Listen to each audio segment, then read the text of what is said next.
All right, now let's look at global patterns of intergroup relations. In other words, what happens when different ethnic groups get together or different races.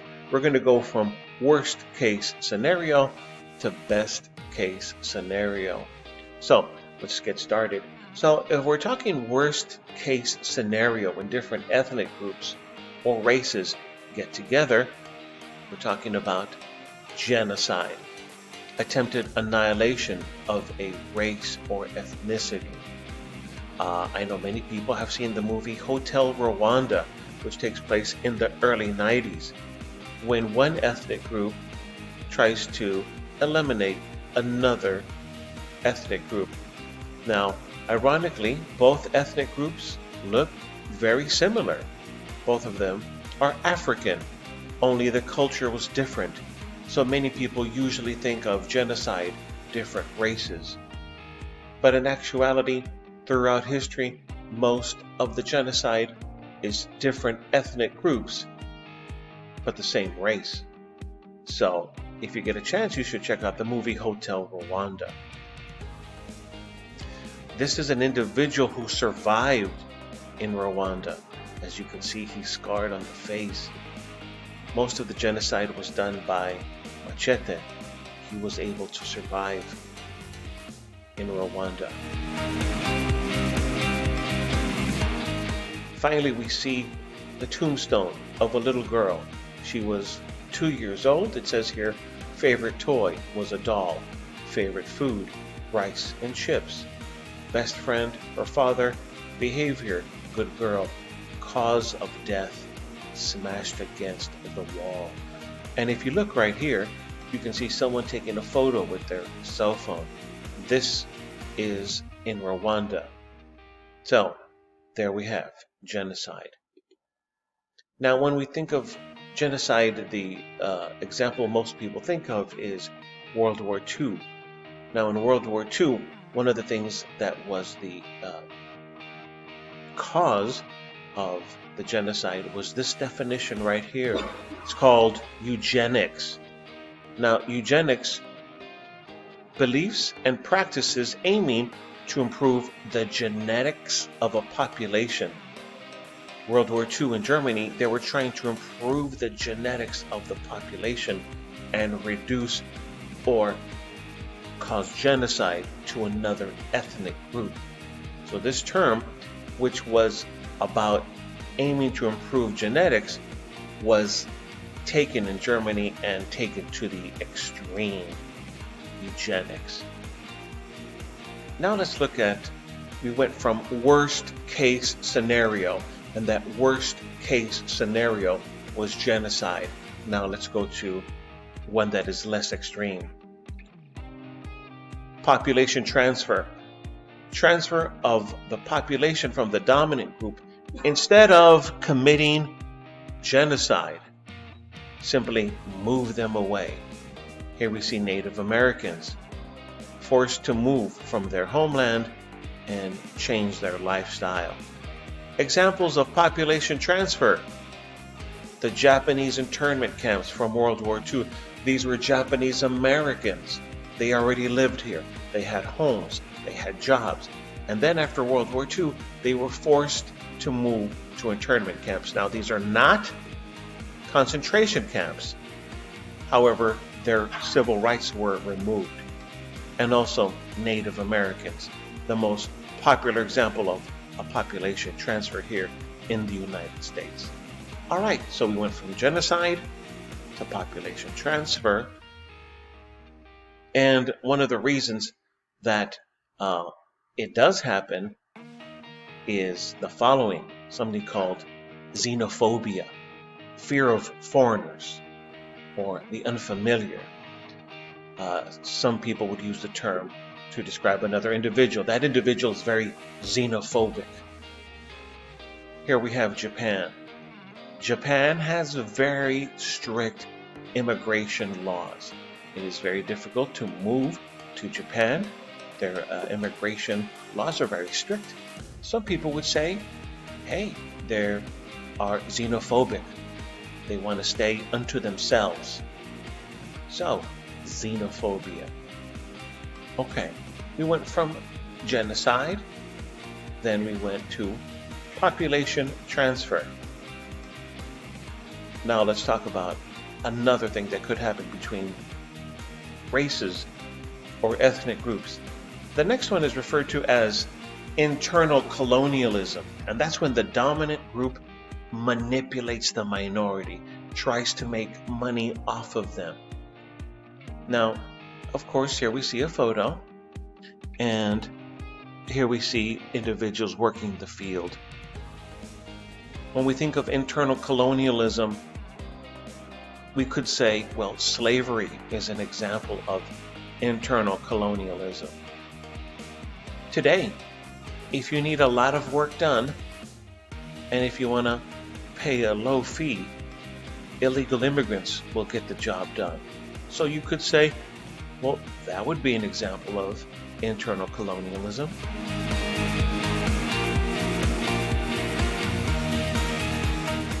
Now let's look at segregation. This is legal separation enforced by the law. You will get arrested. You will get in trouble. You can live in the same city, but you must go to your designated areas. For example, the Jim Crow laws in the United States. And in South Africa, they had what is called apartheid. Apartheid was removed in 1994. Once again, it is enforced by law. You will get in trouble. You will get arrested. Here we see some restroom signs. These are from South Africa. Whites, non-whites. And here we see a drinking fountain from the United States. White, colored. Here we see Elvis Presley sitting at a counter. And here we see a woman. She came to pick up her food, but then she has to leave through the side door. She can't stay at the same counter as Elvis. Here is another photo. It shows here colored entrance. They must use the designated entrance or exit, or they will get in trouble. Benjamin Franklin. One of the things that he was worried about is the following. Why should Pennsylvania, founded by the English, become a colony of aliens? He was worried that people coming into the United States were not learning the language and not learning the culture of America. He was worried about these colony of aliens. Who was he worried about? Who will shortly be so numerous as to Germanize us instead of our Anglifying them. Benjamin Franklin was worried about the Germans because they were moving to the United States and they weren't learning English. Now, what Ben Franklin needed to know was the following. When someone moves to a new area, one of the things that will happen is assimilation. And that's when the minority is absorbed into the mainstream culture. For example, whenever a group of individuals comes to the United States from another country, the children that they have are going to be more Americanized. And then their children will be even more Americanized. For example, I know Spanish. However, it's not as good as my mother's. Here we have a Native American Indian. He was taken to a school for forced assimilation. As you can see, his hair was cut. They removed his earrings. They removed his jewelry. They put on a suit. This is forced assimilation. However, it would have happened anyway with the next generation. So let's look at a formula you're going to need to know for your exam. A plus B plus C equals. Now, if we're talking about assimilation, let's say that A represents America and immigrants come from, we'll say, Brazil. And we'll say C stands for Cambodia. The children of the Brazilians and the children of the Cambodians They're going to grow up in the United States, and if they become assimilated, A plus B plus C equals A. All of us are an example. We are more assimilated into the American culture than our parents are. So the formula for assimilation, A plus B plus C equals A, because you're going to assimilate. Here is Sammy Sosa. He's a famous baseball player. You could say he assimilated, even to the extreme. He even started to dye his skin. He lightened his skin. That's an extreme form of assimilation. And here's a young man. This is the same individual. He wanted to assimilate to the Japanese culture. You can see he dyed his hair. His skin is a different color. Again, he wanted to assimilate to a Japanese culture, so he changed from ABC equals the letter A. Alright, here we have a flag of Switzerland.